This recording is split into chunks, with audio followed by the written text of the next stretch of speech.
El habla es propio de la persona humana. Cuando pensamos en el hombre, pensamos en algo fundamental en él, la palabra. La palabra es el medio de comunicación que el hombre utiliza para tener auténticamente una comunicación social. El hombre ha sido dotado de muchos valores, muchas funciones, como pueden ser la inteligencia, pero también algo vital, comunicarse. Para ello, la historia también nos ha planteado y presentado que el hombre ha buscado la palabra exacta, la palabra que comunica. La mejor palabra es la que pone en común a los pueblos. Todo esto ha planteado un problema a lo largo de la historia. ¿Realmente cuáles son los signos lingüísticos más adecuados para comunicarse? ¿Podríamos decir que se tiende a un lenguaje, a un idioma universal? Con esta idea nos vamos a situar en la historia pasada en Roma. El latín, en los pueblos europeos, fue un medio de comunicación de todas las gentes de Europa. Modernamente, otro idioma ha venido, quiere sustituir esa función que tuvo el idioma latino en esa época, el inglés. Por ese motivo, con estas ideas, Huellas de Nuestro Tiempo ha pensado que habría que presentar y que hay que presentar un programa con este título: el latín, el español y el inglés. Convivencia e influencia.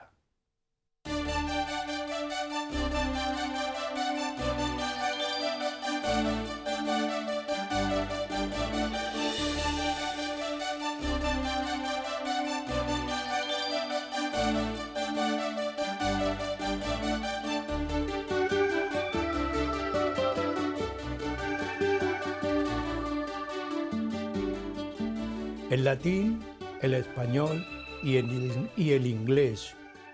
Tres idiomas que tienen que convivir. Por ese motivo, en el programa, hoy presentamos nosotros. Hay una herencia latina, hay una convivencia en la época moderna y hay también una influencia del latín, tanto en el español como en el inglés y a la inversa. Para tratar el tema, hoy contamos, como siempre, con un especialista.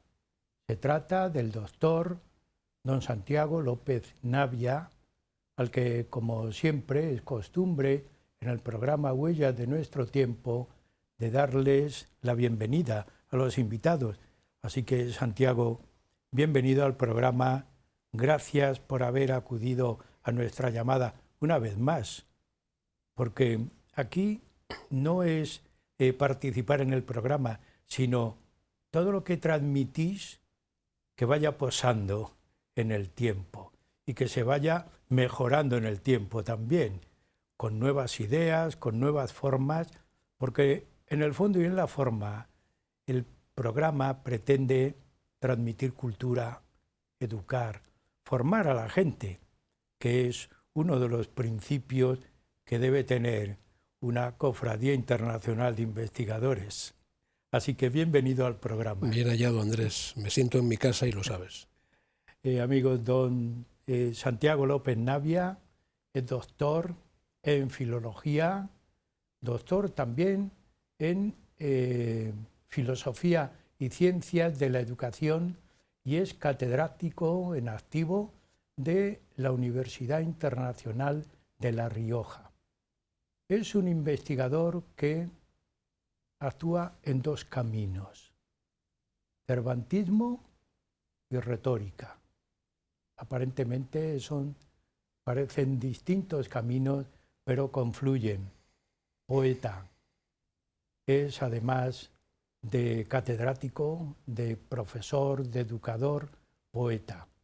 Porque también la poesía tiene su filosofía de vida, como filósofo que es. Tiene muchas publicaciones, varias publicaciones en el terreno de la educación que no vamos a enumerar y de su trabajo como catedrático. Pero también como poeta tiene nada más y nada menos que 13 publicaciones. Hacemos una llamada a los estudiosos que quieran conocer la personalidad de don Santiago López Navia y es muy fácil localizarle y también seguirle. Así que, amigos, con esa presentación yo no tengo más remedio que la pregunta obligada. ¿Nos situamos en el inglés? ¿Qué le ocurre a esta lengua? ¿Sustituye al latín? ¿Cuál es su posición? ¿Cuál es su postura? ¿Cuál es el camino que quiere el inglés en la época actual? Gracias por la presentación y por la bienvenida, Andrés.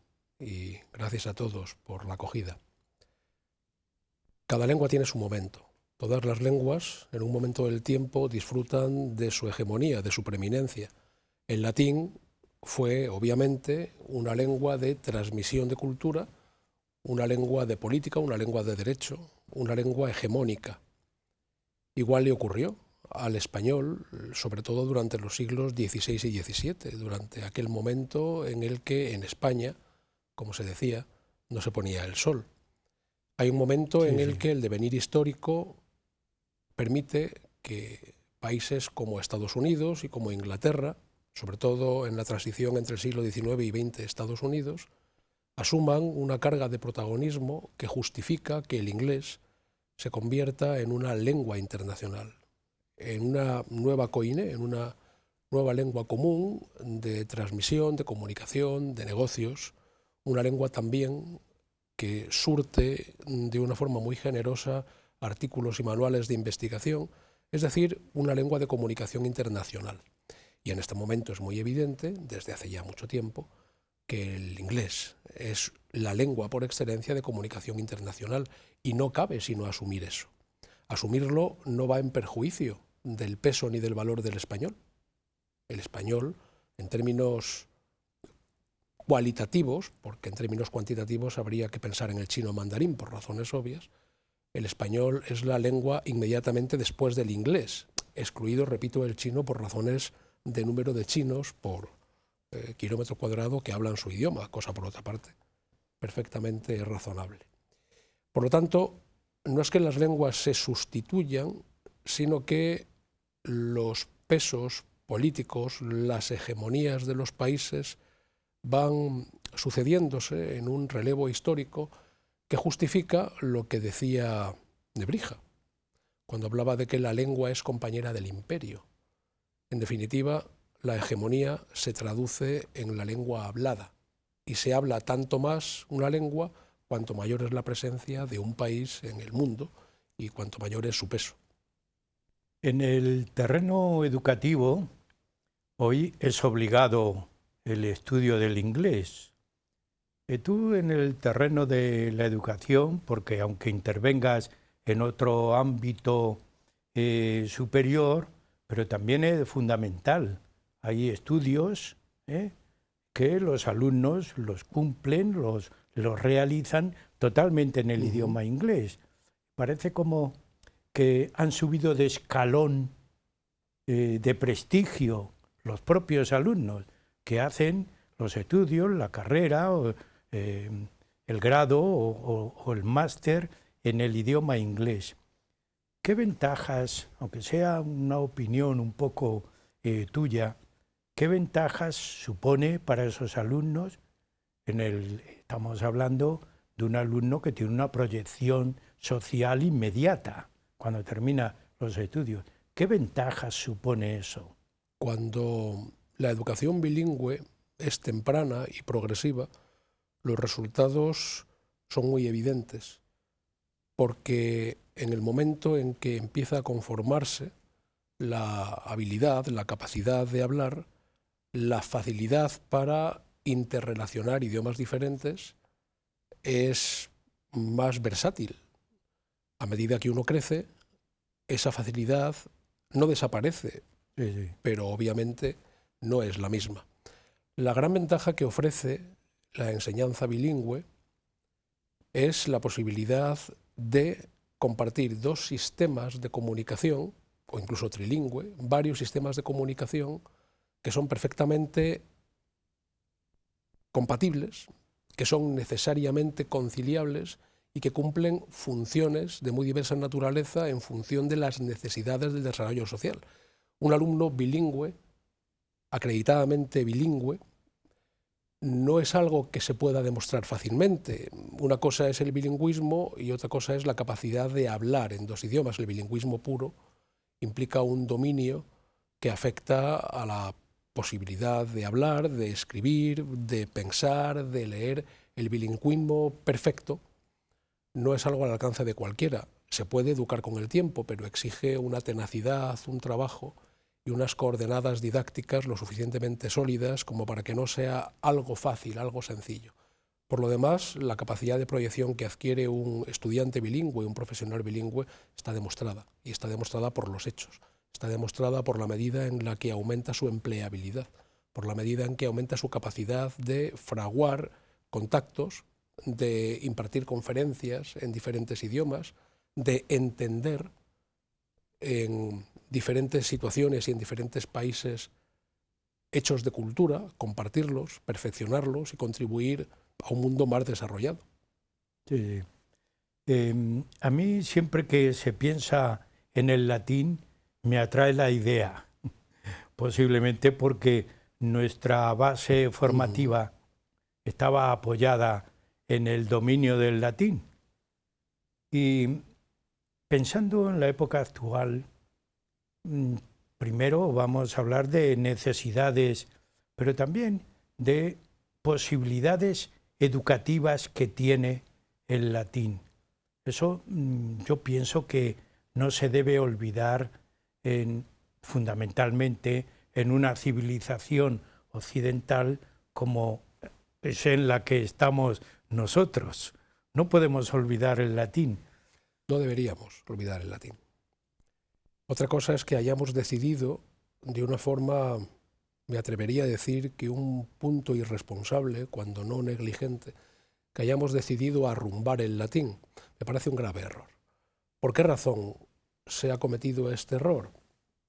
Bueno, las respuestas son muchas. Quizá las que yo pueda aducir no sean más valiosas que las que cualquier otro pueda plantear, pero yo creo en la conveniencia de las mías. Para empezar, entramos en ese resbaladizo terreno de la utilidad o la inutilidad de los saberes. Esa es la razón por la cual las humanidades se baten en retirada. Grave error, toda vez que las humanidades permiten aproximar a los educandos, y todos lo somos hasta el último momento de nuestra vida, a los principales modelos, hombres y mujeres, que han aportado sabiduría a lo largo de la humanidad. Otro grave error es empeñarse en separar las ciencias y las letras. Que le pregunten a Leonardo da Vinci si las ciencias y las letras son separables, o a Isaac Asimov, por poner un ejemplo quizá un poquito más reciente. También se dice, más allá de la inutilidad de la enseñanza del latín, que claro, ¿de qué sirve estudiar una lengua muerta? Otro error. ¿Qué quiere decir una lengua muerta? Primera pregunta. Segunda pregunta, ¿qué es?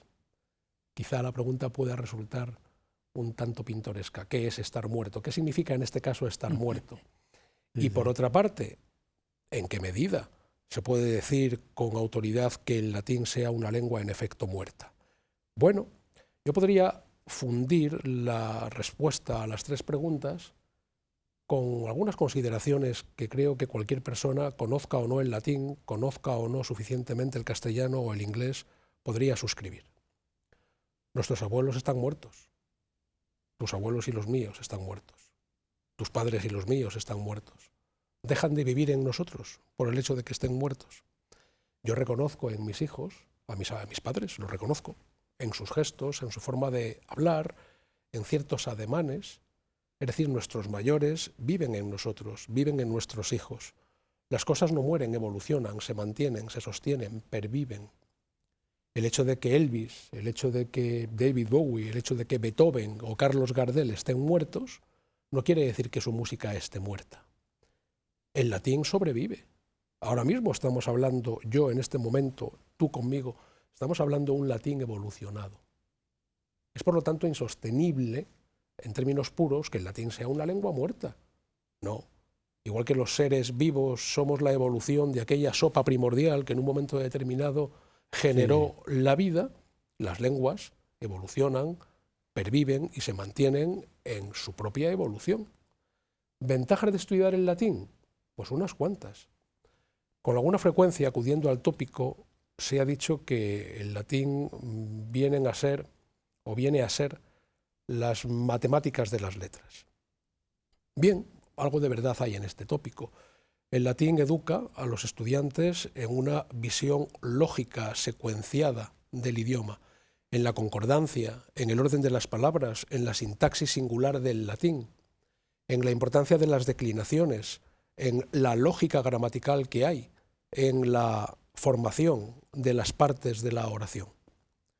Por otra parte, gracias al estudio del latín podemos conocer unas cuantas cosas que no son tan inútiles. Si ahora mismo tú y yo nos vamos al centro de Toledo y hacemos una encuesta con una única pregunta, nos sorprendería saber hasta qué punto la respuesta puede ser el resultado de no conocer el latín. Podríamos preguntar, ¿es correcto decir murciégalo? Bien, más allá de que esté admitido por la academia, lo etimológicamente correcto precisamente es murciégalo, no murciélago. En murciélago se ha producido una metátesis, mientras que en murciégalo se respeta el étimo, que es mur caeculus, ratón cieguecito. Es decir, el diptongo ae evoluciona, pero la c que precede a ulus se sonoriza y se convierte en g. Un murciégalo es un ratón cieguecito. Caecus, en latín significa ciego, caeculus significa cieguecito. ¿Cuántos pueden entender que esto es así? Más todavía. Pensemos, por ejemplo, en una palabra como fastidio. La palabra fastidio es exactamente la misma, con una evolución culta, que la que tiene la palabra hastío en su evolución vulgar. Es decir, del étimo latino, fastidium, surgen, evolucionan, dos resultados en castellano. Fastidio, que curiosamente es la palabra culta, y hastío, que curiosamente es la palabra vulgar. Y sin embargo, los hablantes perciben con una mayor carga de formalidad el uso de hastío que el uso de fastidio. Igual ocurre en otras palabras, como se me ocurre el adjetivo latino rapidum. El étimo rapidum permite rastrear en castellano dos evoluciones, una culta, rápido, y otra vulgar, raudo. Y cualquier hablante dirá, no, raudo suena más culto que rápido, y sin embargo raudo no es un cultismo, es una evolución vulgar. Bueno, creo que no son conocimientos despreciables. Por otra parte, conocer el latín sirve para conocer mejor no solamente nuestro idioma, sino los demás idiomas romances de la península ibérica y de España, también las Canarias, es decir, de España en tanto conjunto, la península más las islas. ¿O es que es despreciable ser conscientes de que los españoles vivimos en un estado plurilingüe que nos enriquece? Esta es otra. ¿Por qué razón hemos olvidado no ya el estudio, pero sí el conocimiento con respeto de las demás lenguas romances e incluso del euskera, que no es una lengua romance? ¿Por qué razón? Cuando nosotros estudiábamos, al menos había un tema de literatura catalana, otro de literatura gallega y otro de literatura vasca. ¿Por qué ahora un niño de Cuenca, de Madrid o de Badajoz no estudia la literatura catalana, vasca, gallega, o un niño de Barcelona no estudia la literatura gallega o vasca? ¿Por qué? ¿Qué error hemos cometido en un sistema que a costa de fragmentar los conocimientos ha empobrecido la experiencia de la cultura? El latín da mucho más de sí. Los grandes padres de la retórica latina, Cicerón, Quintiliano, lo han inventado todo. Los grandes adalides de la autoayuda, que tantísimo daño ha hecho a la enseñanza de la oratoria, han incurrido en el error o han caído en la tentación de olvidar que Cicerón y Quintiliano, y antes Aristóteles, incluso Platón en ciertos diálogos, como el Gorgias, ya sistematizaron e inventaron todos los elementos que hoy configuran lo que podemos entender como oratoria moderna.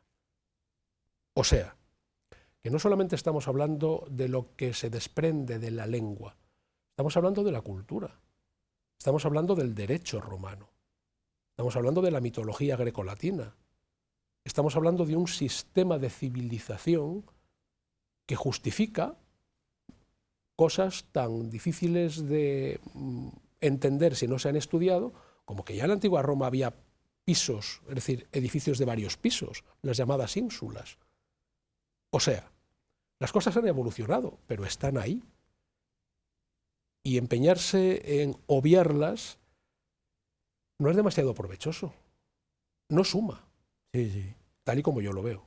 Y también hay un tema que ya citaste, aunque sea fuera del estudio, cuando hablabas, hay ciertos términos latinos que hay como un empeño social en darle un matiz anglosajón del inglés, pronunciarlo como si fuera inglés.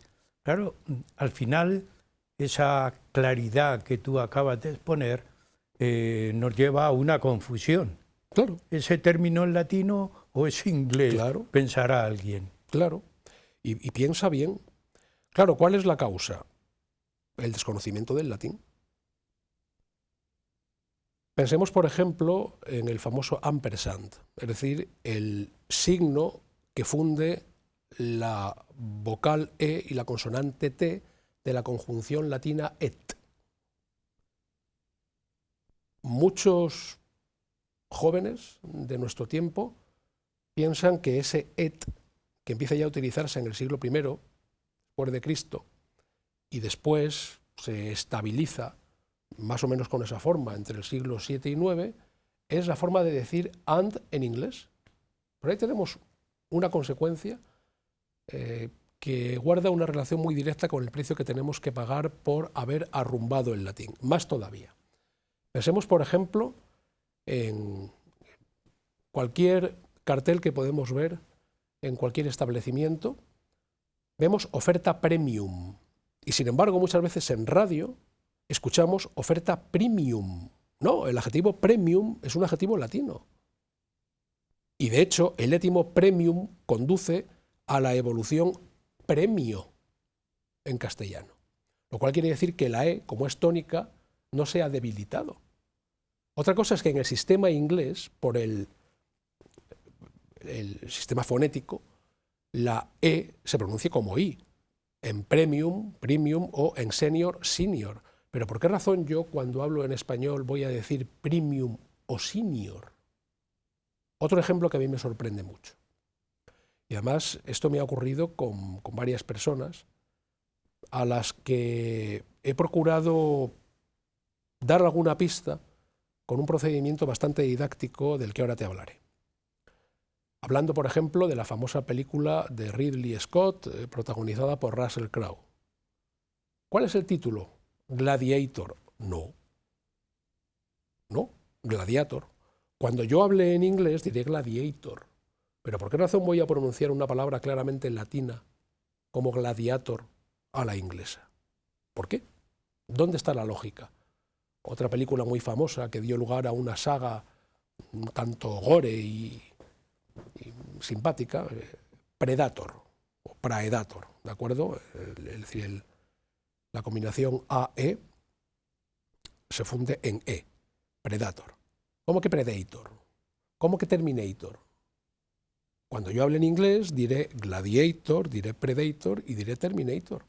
Pero no tengo por qué decir Gladiator, Predator y Terminator cuando estoy hablando en español. Cuando alguien me discute esto, y entiendo que es discutible, nada más lejos de mi intención que expresarme arrogándome la autoridad absoluta, es decir, todo esto que hay que contemplarlo con un enorme afecto, con una enorme tolerancia y sin el menor atisbo de arrogancia, es decir, Lo importante es el hambre que en este momento hay en el mundo, o la guerra que hay en el corazón de Europa. Eso es lo realmente importante, no que la gente diga Predator, me explico. Sí, o sea, sí. no vayamos a ponernos estupendos y vayamos a pensar que esto cambia el destino de la humanidad, no. Pero cuando alguien me lo discute, y yo admito que alguien me lo discuta, faltaría más, porque creo que solo una discusión amable puede apuntalar la democracia y la convivencia, yo le planteo una sugerencia. Vamos a ver. ¿Conoces la locución grosso modo? Por cierto, ahí tenemos otra, porque no todo el mundo dice grosso modo. Mucha gente dice a grosso modo. Y entonces cuando tú dices grosso modo y hablas bien, tienes que asumir la curiosa paradoja de parecer que estás hablando mal. Qué curioso. Es decir, a veces hablar bien puede invitar a tu interlocutor, cuando no está informado, a pensar que estás hablando mal. Bueno, grosso modo, ipso facto, o motu proprio, esa es otra. No digamos cuántas corrupciones ha tenido motu proprio, sic, de motu propio, motus propio. Esa es otra, tú dices motu propio y la gente te mira con perplejidad, pero este hombre no sabe qué es de motu propio. Bien, vayamos a la sustancia. Yo siempre les digo, bien, ipso facto, grosso modo, motu propio. Pronúncialo, lo escribo en la pizarra, pronúncialo. Y ellos pronuncian ipso facto, motu propio y grosso modo. Y yo les digo, bien, según tu lógica, deberías decir ipso facto, grosso modo y motu propio. ¿Me explico? Sí, sí. Claro, pero no lo necesitas por la misma razón que no necesitas decir gladiator, predator y terminator. Ni premium ni senior. Llegamos a la mitad del programa, nos quedamos ahí porque hay mucho que decir y pensar. Perfecto. Amigos, una pequeña pausa. Estamos en el programa Huellas de nuestro tiempo, hoy relacionando el latín, el español y el inglés. Un descanso y seguimos con ustedes.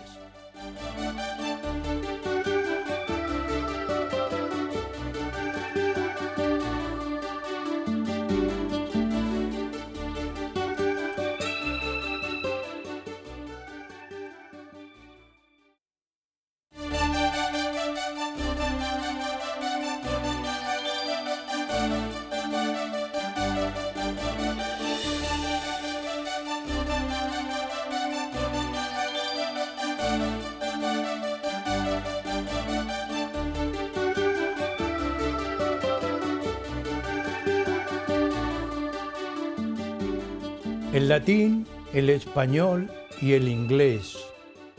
Herencia, convivencia e influencia. Es el tema que hoy está ofreciendo Huellas de nuestro tiempo. Contamos, como en la primera parte, con el doctor don Santiago López Navia. Nos está hablando de la influencia del latín, la necesidad del latín en la época moderna y en su relación con el idioma español y el inglés. Y continuamos preguntándole sobre este uso del inglés en la época actual.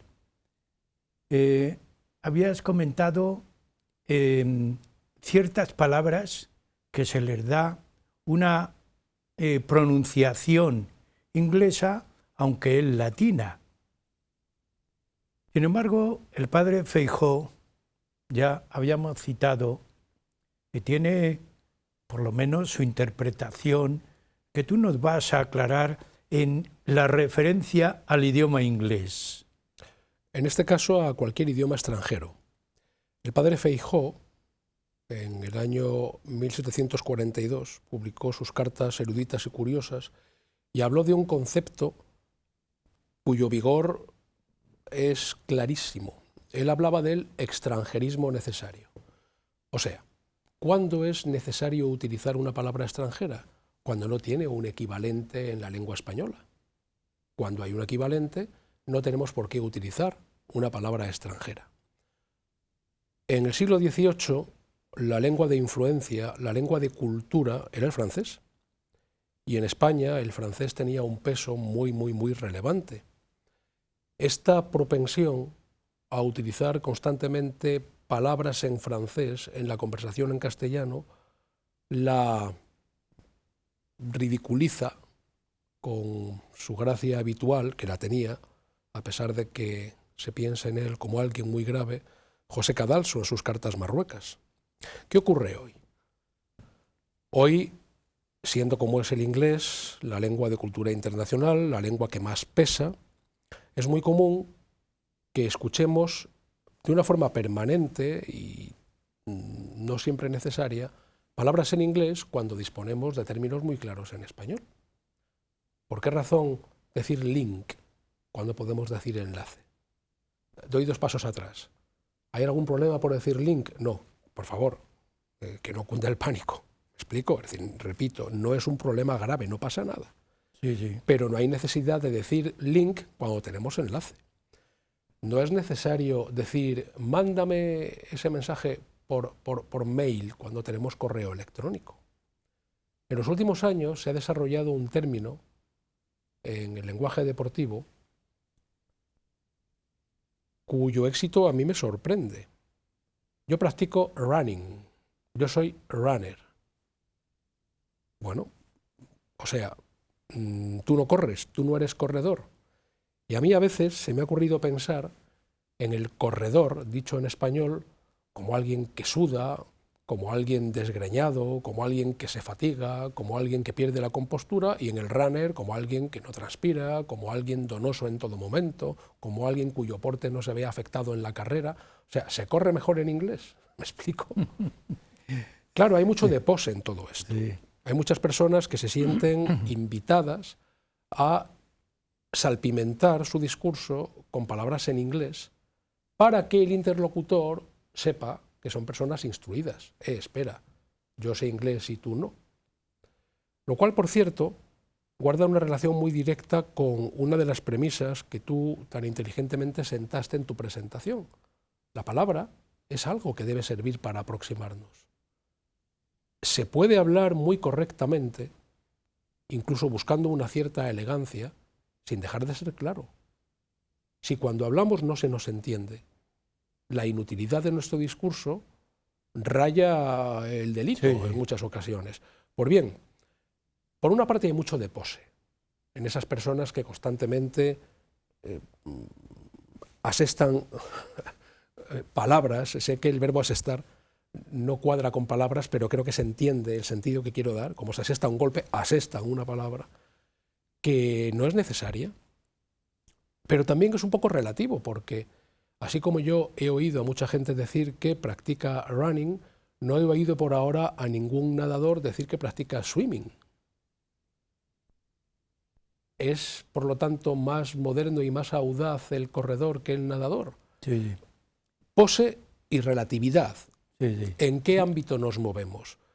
Pero, ¿de qué se trata? Se trata de utilizar palabras en inglés o en francés cuando no hay otras, y de utilizar palabras en español cuando tenemos un equivalente en español. Repito, que no hay ningún problema por no hacerlo, ¿de acuerdo? Que no pasa nada. Ese mensaje perfecto, pero yo estoy notando como lector de prensa en papel, que da lo mismo, porque un artículo también está. El fenómeno que voy a decir, me está costando respecto a hace un tiempo de 1 año, 2 años, 3 años, comprender un artículo, una columna en un periódico, muchísimo. Claro. Cuando yo antes leía, vulgarmente dicho, de corrido, pero ahora me tengo que parar. Me tengo que parar en el párrafo X porque hay un término que incluso me obliga a buscar en el diccionario. Porque puedes saber algo del idioma inglés, pero hay palabras de uso común distintas a palabras más cultas en el propio idioma inglés. Exacto. El que no sabe el idioma total, pues le cuesta la palabra esa que aparentemente es culta, conocerla. Y hay que buscar en el diccionario. A mí me está ocurriendo el siguiente fenómeno, que cada vez deseo leer menos columnas. Y es normal que tengas ese sentimiento, Andrés. Por otra parte, ¿cuál es el resultado de ese uso entusiasta de extranjerismos innecesarios, volviendo a Feijoo? Pues que se resiente la principal máxima de la elocuencia. O sea, Cicerón y Quintiliano, Cicerón en el siglo I antes de Cristo, Quintiliano en el siglo I después de Cristo, definieron con muchísima claridad los principios cualitativos del discurso, las virtudes. O sea, un discurso es bueno cuando acredita la máxima de puritas, es decir, cuando está correctamente escrito o correctamente expuesto oralmente con arreglo a las normas de la gramática, cosa que nos da un miedo atroz. Hay personas que piensan que expresarse de acuerdo con la norma es una especie de invitación a parecer menos simpático, por utilizar un anglicismo innecesario, a ser más cool, ¿de acuerdo? O sea, a ser más audaz. La máxima de puritas es la primera, pero ¿y la máxima de perspicuitas, que es la que nos interesa? La claridad. Luego están el ornatus y el aptum, pero Quintiliano lo decía, y lo voy a decir en latín precisamente, por pura coherencia con el espíritu de este programa: prima virtus eloquentiae est perspicuitas. La claridad es la primera virtud de la elocuencia. ¿Contribuye a la claridad un discurso salpimentado de extranjerismos innecesarios? ¿Aproxima el contenido de esa columna al lector común o lo aleja? Tú eres la prueba del 9, Andrés. Tú no eres un lector cualquiera. Tú eres un lector informado, cualificado, con una formación exquisita. Y sin embargo, te resulta trabajoso. Sí, sí. No solamente ya entender, porque te fuerza a ir al diccionario, sino incluso distrae tu voluntad de seguir leyendo. Es decir, ese columnista se está perdiendo un lector cualificado que puede generar una opinión, y además una opinión autorizada. ¡Qué paradoja! Sí, sí. Vamos por el camino de no olvidar el latín. Claro, perdido. Quien nos escuche dirá, bueno, pero ¿cómo aprendemos latín? Pero tú estás explicando muy bien el uso de cada palabra, la utilización de cada palabra, ¿verdad? Bueno, procuro hacerlo. Hay que cumplir, hay que ser exacto, hay que seguir el camino de la lógica, en la expresión. Y si no hay que ser exacto, por lo menos hay que evitar ser confuso, que no es poco. ¿No te parece? Sí, sí. Vamos a defender el latín en esta segunda parte, sin olvidar a otros idiomas, por ejemplo, el inglés. Pero vamos a defender al latín. Nos encontramos no solamente en la prensa o en cualquier libro, en cualquier artículo, en cualquier comunicación, que un científico pues da una idea o da un nombre. Y nos llama la atención que ese nombre o es latino o es griego. Las especies animales, las especies vegetales. ¿Qué decimos? Claro. ¿Por qué razón se ha llegado a esa convención? Precisamente porque se necesita un sistema lingüístico estable, por muy muerto que se pretenda que esté, para que los términos se definan de acuerdo con una taxonomía, con unos criterios. Eso no es casual. Es decir, el hecho de que, igual estoy diciendo alguna barbaridad y pido disculpas públicamente, el hecho de que la urraca se llame en la taxonomía de pica pica, que es así, es el caso, o el hecho de que, no sé si el lagarto o la lagartija, Lacerta agilis, o el hecho de que el león, creo que es Pantera leo o Leo Félix, ahora mismo no me acuerdo muy bien, no es el resultado de una casualidad, es el resultado de una convención científica, cual ya le concede al latín una utilidad científica. El latín se defiende solo. El problema es no la potencia del latín para defenderse solo, sino el acto entusiasta de quienes se empeñan en entender, utilizamos la dicotomía aristotélica entre potencia y acto, sino el acto entusiasta de quienes se empeñan en entender que el latín es inútil. No, ¿por qué va a ser inútil? ¿Por qué? De hecho, el abandono del latín, no estudiar al menos un año de latín, se está traduciendo en consecuencias hace ya muchos años muy claras. La primera es un conocimiento menor de nuestro propio idioma. Por todos esos ejemplos que antes puse, me gustaría pensar que son ejemplos homologables. Quizá haya personas que nos estén escuchando que no defiendan la pertinencia de esos ejemplos con la misma carga de profundidad con la que yo lo hago. Lo admito, evidentemente. Pero una buena parte del empobrecimiento en el uso de nuestro idioma se debe a la pérdida de perspectiva, a la pérdida del origen, al estudio sistemático de una lengua desde un punto de vista muy lógico, desde un punto de vista muy aquilatado como es el latín, que nos sirve para conocer muchísimo mejor nuestro propio idioma. Mediante la traducción, cosa que en el inglés no es necesaria porque se trata de utilizar de forma espontánea el inglés, mediante la traducción del inglés rescatamos muchísimo vocabulario pasivo. El vocabulario, como bien saben los lingüistas, puede ser activo o pasivo. El activo es el que utilizamos, el pasivo es el que conocemos. Cuantísimo vocabulario pasivo desempolvamos gracias a la traducción del latín y del griego. Y cuantísimas conclusiones interesantes desde el punto de vista de la combinación de las palabras, desde el punto de vista de la concordancia, desde el punto de vista del juego, somos capaces de entender gracias a los textos en latín. ¿Y dónde queda el diálogo intemporal con nuestros clásicos? ¿Dónde queda nuestra posibilidad de responder con afecto a la invitación de unas obras que siempre van a estar ahí, que nos trasladan no a un tiempo mejor, pero sí a unas enseñanzas, algunas de las cuales obviamente están totalmente superadas, pero otras son perfectamente actuales, sorprendentemente actuales. Aquello de que no hemos inventado nada se puede rastrear en los textos clásicos muchas veces. Se defiende solo. Estás hablando que el científico, los científicos en general, deben tener conocimiento de las lenguas clásicas. Por lo menos... No sé hasta qué punto es imprescindible, pero algo ayudaría. Y me consta que hay científicos de ciencias puras, que reivindican el estudio del latín y del griego. Me consta.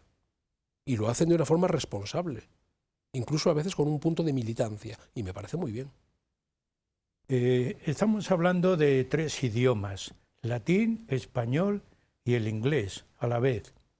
Pero también estamos notando, y sobre todo lo notarán mucho más los profesores, los educadores y los propios alumnos, el inglés actual también ha tenido su cambio en el sistema escolar, en el sistema educativo y también en su aplicación, en su conocimiento y en su realización y transmisión y uso. Así es. Se ha notado muchísimo. Y se ha notado además en el peso de las primeras lenguas extranjeras en el currículum. ¿Qué lengua estudiábamos tú y yo cuando éramos bachilleres? Francés. ¿Por qué? Porque el francés era la lengua históricamente adscrita a la cultura desde la Ilustración. De hecho, yo aprendí inglés tarde. Yo estuve estudiando francés hasta que acabé el antiguo COU, es decir, hasta los 18 años. Yo acabé con 17, pero cumplí 18 unos días después. Y 2 años después yo decidí estudiar inglés, por responsabilidad, por ambición intelectual. Sin embargo, nuestros estudiantes hoy empiezan a estudiar inglés desde muy pequeñitos, lo cual permite un asentamiento, en términos también de didáctica, mucho más consistente en sus posibilidades de expresión. El asunto consiste incluso en una curiosa experiencia que los que hemos crecido en el francés hemos sido capaces de asumir cuando hemos estudiado inglés porque nos hemos dado cuenta de que las cosas no eran como pensábamos. Me explico. Y aquí hay un punto de anécdota en nuestra historia personal. Cuando yo era un adolescente y escuchaba las canciones en inglés y me las aprendía fonéticamente. De aquella manera. ¿De acuerdo? Probablemente, si yo le recitaba ese aprendizaje fonético a un inglés, me preguntaría aquello de que, oiga, ¿qué le pasa a usted en la boca? Aquel aprendizaje fonético no se avenía con una interiorización semántica, es decir, nosotros cantábamos en inglés, pero yo no sabía lo que estaba diciendo. Más todavía, determinadas canciones, a mí siempre, como muy bien sabes, y en algún programa de Huellas de nuestro tiempo hemos hablado de música y de la relación entre música y literatura, determinadas canciones que por su registro musical parecían apuntar en una dirección, después, cuando yo comprendí la letra, apuntaban en la dirección completamente opuesta. Esto me pasó con una canción bellísima de Glenn Campbell, By the Time I Get to Phoenix, cuando llegue a Phoenix. Bueno, eso para mí era una canción de amor. Cuando yo aprendí inglés y me di cuenta de lo que dice la letra, me di cuenta de que es una canción de desamor. ¿Está claro? O sea, esta evolución en la experiencia tiene que ver también con el peso que tienen las disciplinas en los sistemas educativos. El francés, en ese sentido, sigue como segunda lengua extranjera, más que el italiano, no tanto como el alemán también progresa, pero creo que el francés más. Pero cuando tú y yo estudiábamos francés. Y nos decían los que estudiaban inglés, que eran entonces una simpática minoría, pero ¿qué hacéis estudiando francés? Yo recuerdo que cuando yo estudiaba COU, si había 4 COUs en mi instituto, 3 estudiábamos francés y luego estaban los exóticos que estudiaban inglés. Ahora es exactamente al contrario. Estamos en la última parte del programa. Hay 2 cuestiones que yo quiero que expongas. Un poco resumen de todo lo que se ha dicho, pero también no quiero que termines el programa porque tú eres poeta y siempre viene la poesía acompañándonos en el programa. Cuando hablamos contigo, cuando viene otro poeta también, yo le animo, porque le ponemos ese, diríamos, ese matiz, o si quieres, ese acento de sentimiento, que es lo que debe existir cuando un profesor habla, porque transmite, pero no transmite solamente conocimiento, sino también una interioridad que se expresa de esa manera tan bella. Así que, pero eso para la segunda pregunta. La primera, un poco resumen, tienen que convivir el latín, el inglés, no pueden estar separados en la época actual. El científico los necesita. Un poco resumen a todo lo que nos has hablado. Sí, a todo. Otra cosa es que el terreno que ha perdido el estudio del latín sea fácilmente recuperable. Igual que el terreno que ha perdido, lamentablemente, el estudio de las humanidades sea también recuperable. Yo soy, de verdad, un hombre enormemente optimista y ese optimismo me salva. Es decir, igual que soy un hombre de fe y reconozco que la fe me salva, soy un optimista impenitente y el optimismo me ha ayudado muchísimo. Pero a pesar de mi optimismo, a mí me da la impresión de que la generación a la que tú y yo pertenecemos, es una generación próxima, probablemente sea, no sé si la penúltima generación de humanistas puros. A mí eso me sobrecoge. Yo pertenezco, como sabes, a la Asociación de Cervantistas. Cuando miro atrás en el tiempo y recuerdo el coloquio internacional con el que se fundó la Asociación de Cervantistas en el año 1988 en Alcalá de Henares, y me recuerdo a mí mismo en aquel congreso internacional, coloquio internacional, me recuerdo como un alevín, como un boquerón, como un aprendiz de todo, frente a los grandes maestros del cervantismo, de quienes nosotros, quienes entonces éramos jóvenes, aprendices, boquerones, ¿de acuerdo?, alevines, éramos el relevo generacional. Los cervantistas, que ahora tenemos una cierta edad, y ya no vamos a cumplir 60 años, tenemos un relevo generacional. Pero me pregunto si ese relevo generacional que tienen los cervantistas jóvenes, a quienes yo llamo, citando a Gardel, en Adiós muchachos, la alegre muchachada, los llamo así, sí. Me pregunto si ellos tendrán un relevo generacional. Ojalá lo tengan. Y está hablando un hombre optimista, ¿de acuerdo? Ojalá podamos persuadir a los políticos, sean del signo que sean, gobierne el partido que gobierne, de la necesidad de no arrumbar las humanidades, porque arrumbar las humanidades significa perder los valores que también están en las ciencias. Sí, pero sí. Vuelvo a lo que dije antes, repito, que le pregunten a Leonardo da Vinci si existe o a Leibniz, si existe una diferencia entre las ciencias o las letras, o repito, a Isaac Asimov, que se lo pregunten. Por lo tanto, reivindiquemos la enseñanza en convivencia, no solamente del latín, del castellano, del inglés, de otras lenguas que forman parte de nuestro acervo cultural. Repito, ¿por qué nos hemos empeñado desde una enseñanza muy cerrada de la literatura en olvidarnos de la existencia del catalán, del gallego, del euskera?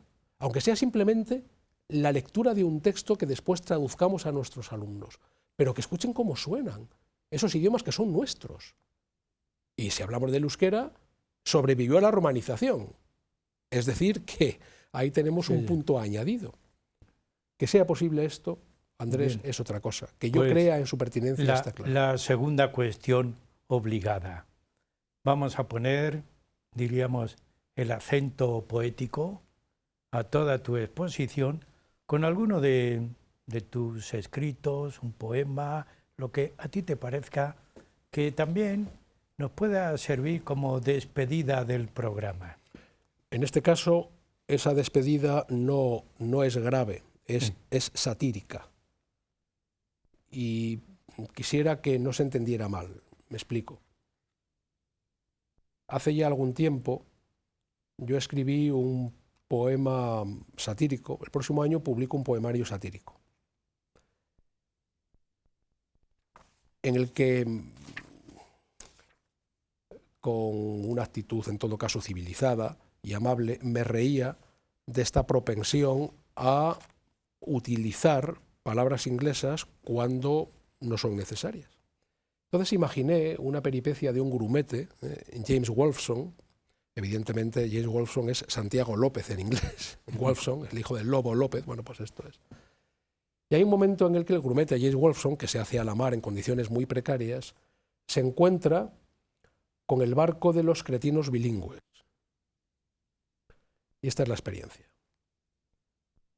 Se ha encontrado antes con el espíritu de las aguas turbulentas, que le ha advertido sobre la inconveniencia de hacerse a la mar en esas condiciones tan precarias. Dejé atrás al espíritu y al punto, vi de venir un barco en lontananza. Estaba tripulado por sujetos con cara de despiste y aturdidos, que no sabían bien a dónde iban.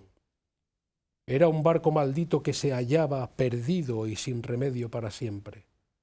«¡Ah del barco!», grité, «decid quién manda».